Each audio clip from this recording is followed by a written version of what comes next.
Morning has come to Green Gables. The shadows of last night's tears have been washed away by a flood of cheery sunshine. Close your eyes and feel the morning breeze on your face. Chapter 5: Anne's History.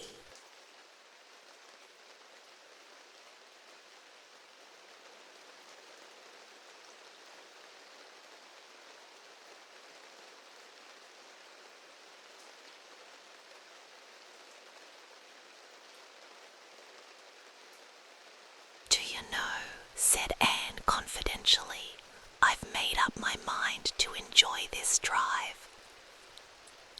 It's been my experience that you can nearly always enjoy things if you make up your mind firmly that you will. Of course you must make it up firmly. I am not going to think about going back to the asylum while we're having our drive. I'm just going to think about the drive. Oh, look, there's one little early wild rose out. Isn't it lovely? Don't you think it must be glad to be a rose? Wouldn't it be nice if roses could talk? I'm sure they could tell us such lovely things. And isn't pink the most bewitching colour in the world? I love it, but I can't wear it. Red-headed people can't wear pink, not even in imagination. Did you ever know of anybody whose hair was red when she was young, but got to be another colour when she grew up?"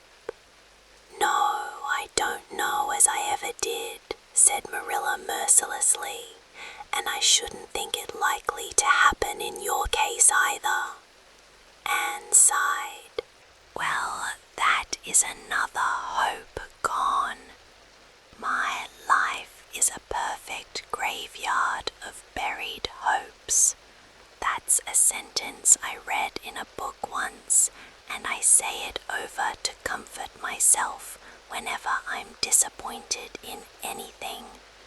I don't see where the comforting comes in myself," said Marilla. "Why, because it sounds so nice and romantic, just as if I were a heroine in a book, you know. I am so fond of romantic things, and a graveyard full of buried hopes is about as romantic a thing as one can imagine, isn't it? I'm rather glad I have one. Are we going across the lake of shining waters today?" "We're not going over Barry's Pond. We're going by the shore road." "Shore road sounds nice," said Anne dreamily. "Just when you said shore road, I saw it in a picture in my mind, as quick as that. And White Sands is a pretty name too, but I don't like it as well as Avonlea.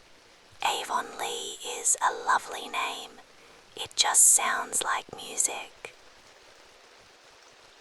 "It's 5 miles, and as you're evidently bent on talking, you might as well talk to some purpose by telling me what you know about yourself." "Oh, what I know about yourself isn't really worth telling," said Anne eagerly. "If you'll only let me tell you what I imagine about myself, you'll think it ever so much more interesting." "No, I don't want any of your imaginings. Just you stick to bold facts. Begin at the beginning. Where were you born and how old are you?" "I was 11 last March," said Anne, resigning herself with a little sigh. "And I was born in Bolingbroke, Nova Scotia. My father's name was Walter Shirley, and my mother's name was Bertha.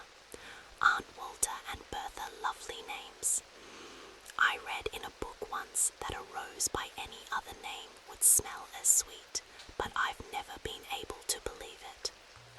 "I don't believe a rose would be as nice thistle or a skunk cabbage.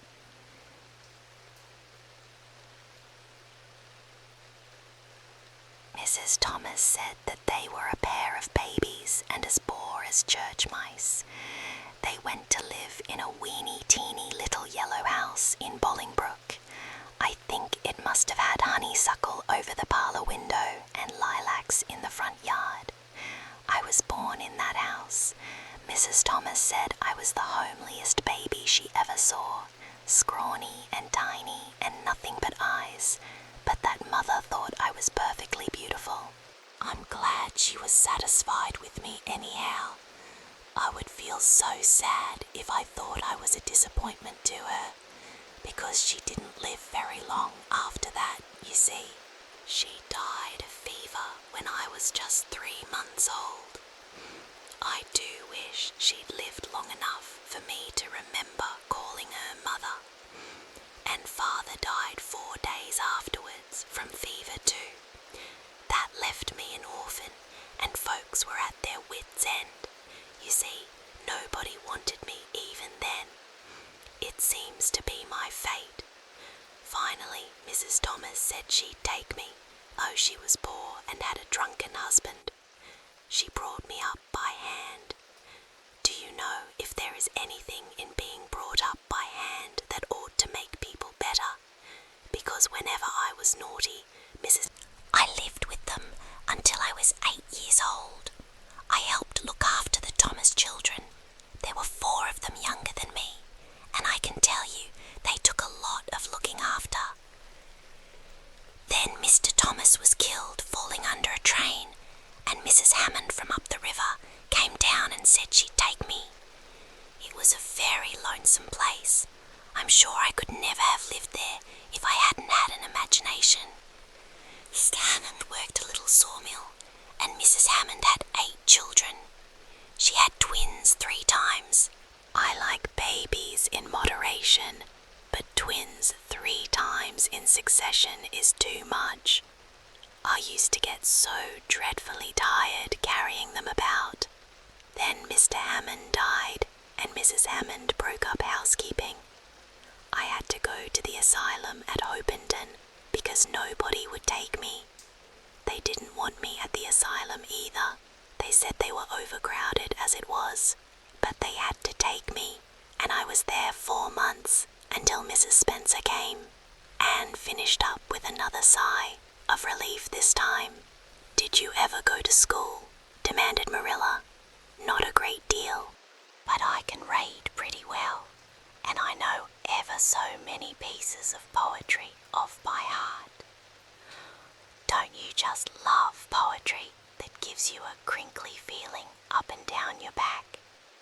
It is a multi-million-dollar isolation booth in Burbank. The walls are lined with 4-inch acoustic foam and heavy bass traps in every corner. The door is a heavy magnetic seal airlock. There is absolutely no external sound, no traffic, no HVAC, no hum. It is a vacuum where only the voice exists. What a starved, unloved life she had had. A life of drudgery and poverty and neglect.